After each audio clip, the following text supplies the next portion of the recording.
Hola. Hace unos días, mi esposo compartió conmigo una entrevista con el neurólogo y psiquiatra francés Boris Cyrulnik, donde explicaba los principios de la resiliencia, es decir, la capacidad de superar la adversidad. Y lo que decía es que generalmente las personas que tienen esta aptitud, cuando niños, y sin importar las condiciones que les rodeaban, se sentían seguras y que es esa seguridad asumida desde una edad temprana la que les permite confiar en la vida. Y aquí lo interesante, no porque tengan una expectativa irreal de lo que les depara el destino, ni porque piensen que son personas especialmente bendecidas y que su vida va a ser perfecta. No, sino porque tienen una confianza inamovible que sea lo que sea que enfrenten, podrán reponerse.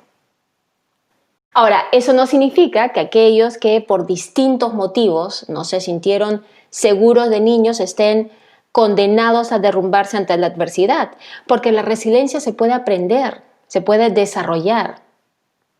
¿Qué implica tener resiliencia? ¿Qué características la distinguen? Primero, la capacidad que tiene el individuo de creer que puede reponerse tras cualquier bache en el camino. Y fíjense que digo reponerse y no solucionar o resolver, porque a veces el reponerse exige que entendamos que hay ciertas cosas que no podemos cambiar, no podemos solucionar, y en hacer las paces con eso y seguir nuestro camino. La segunda característica está en ver el motor de nuestras vidas no fuera de nosotros, sino dentro. ¿Qué quiero decir?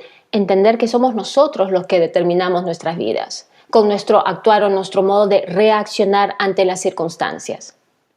Y que las circunstancias son solo eso, cosas que nos rodean y que sí, nos afectan, pero que no pueden cambiar la esencia de quienes somos.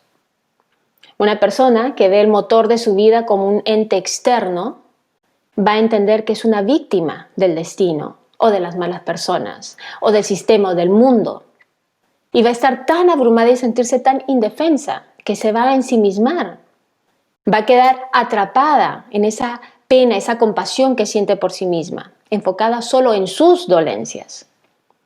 Y ahí no solo pierde el poder mejorar su situación, sino que pierde la capacidad de conectarse con otros, con lo que tiene y con quién tiene alrededor, de sentir empatía. Cuando una persona, por el contrario, entiende que el motor, el timón de su vida, se hallan dentro de sí, se va a engranar con el mundo exterior, con su entorno y con las personas que la rodean. Porque confiada en que su destino es producto de sus decisiones y acciones, sabe que solo necesita entender su situación para encontrar una manera de reponerse ante ese reto o ese bache que se le presente. Lo que nos lleva a la tercera característica. La persona que tiene resiliencia entiende que las circunstancias son algo para analizar, para catalogar, sea como adversas o positivas, para determinar si tiene la posibilidad de influenciarlas con sus actos. Y si no es así, de hacer las paces con eso. Y aquí es importante la cuarta característica, que es el respeto por uno mismo. Sin apreciarnos por quienes somos, con lo bueno, aquello por mejorar también, no hay punto de partida, porque el cómo vemos y sentimos el mundo y el cómo nos desenvolvemos en él parte con nosotros, parte de nosotros. ¿Cómo puedo tener compasión por otros si no tengo compasión conmigo mismo? ¿Cómo puedo dar respeto, amor? En ese sentido, apreciarme y respetarme van a permitir algo vital para la resiliencia, el poder sentir. Si algo me produce tristeza, tengo que tenerme suficiente respeto y amor para no taparlo, ignorarlo, pretender que no existe, ni que no me duele. Al contrario, me daré el espacio para sufrirlo, llorarlo. Negarme ese momento de duelo, ese momento de desahogo sería negarme a mí, no respetar quién soy ni lo que siento. Pero además me impediría el poder sacar provecho al regalo escondido que nos traen los grandes retos. Esos grandes retos de nuestra vida, lo que San Juan de la Cruz llamó la noche oscura. Hace ya varios años,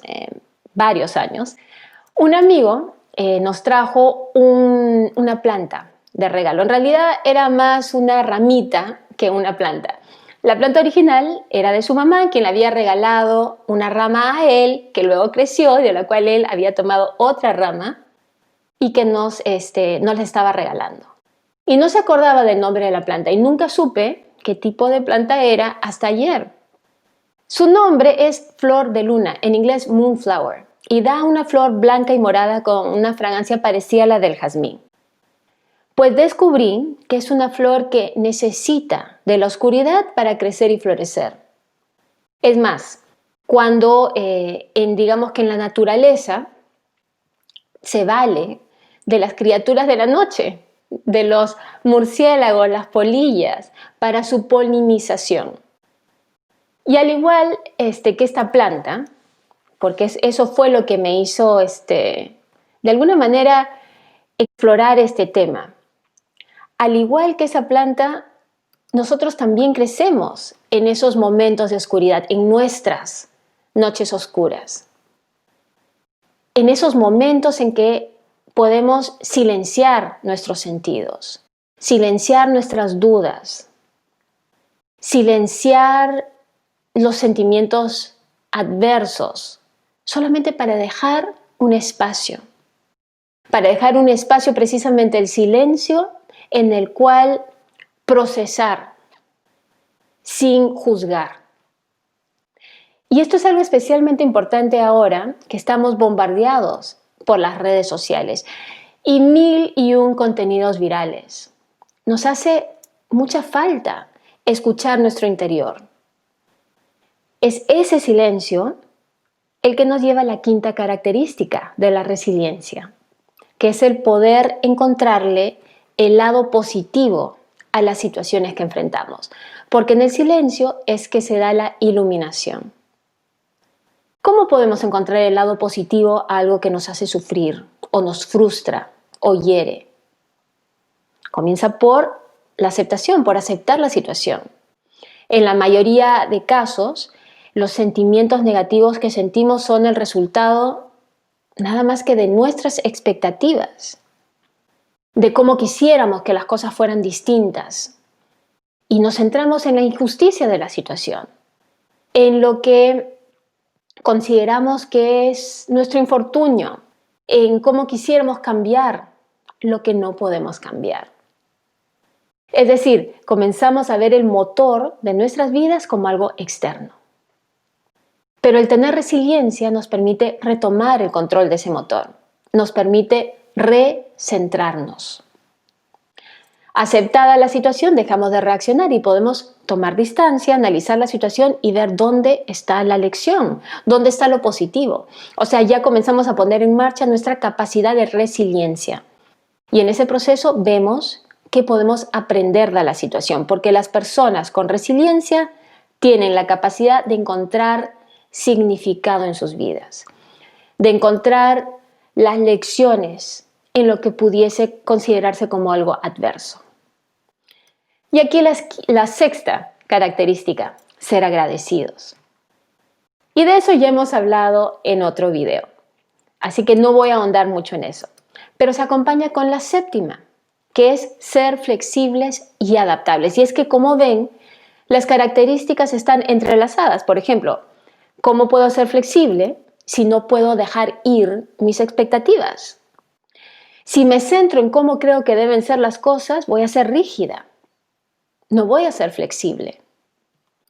Si estoy tan enfrascada en que la vida debe ser de una manera y mi vida debe ser de un modo específico, ¿cómo voy a ver los otros posibles caminos que se me abren? ¿Cómo voy a ver las muchas otras posibilidades u oportunidades que se me presenten? ¿Cómo me voy a dar cuenta, por ejemplo, que alcancé mis objetivos, solamente que de repente mi logro no se ve exactamente como lo imaginé? Y en esa rigidez perdí incluso la habilidad de poder celebrar. Ahora, la octava característica que distingue a las personas con resiliencia es cómo construyen su narrativa personal. Es decir, cómo cuentan su vida y los sucesos y eventos que conforman su historia. Aquellos que hablan del poder de la palabra tienen razón, pero no por un motivo mágico ni místico, sino por una cosa muy sencilla. El ser humano interpreta su realidad con la palabra, moldea su entendimiento de la realidad con la palabra. Es más, establece cuál es la realidad con la palabra, cuál es la verdad con la palabra. ¿Han escuchado que la historia la escriben los ganadores? Pues se refiere precisamente a eso. Como seres humanos no solo creamos interpretaciones de la vida, sino creemos nuestras interpretaciones. En ese sentido, si bien las personas con resiliencia asumen la autoría y responsabilidad por sus pensamientos, acciones y reacciones, sus relatos no los refleja como los culpables ni como las víctimas de su vida, de la vida, ni de los otros, sino como capitanes de su propio barco, como los héroes de su propia aventura, o en todo caso como los exploradores y estudiantes de la vida. Me va a encantar ver tus comentarios. Te espero.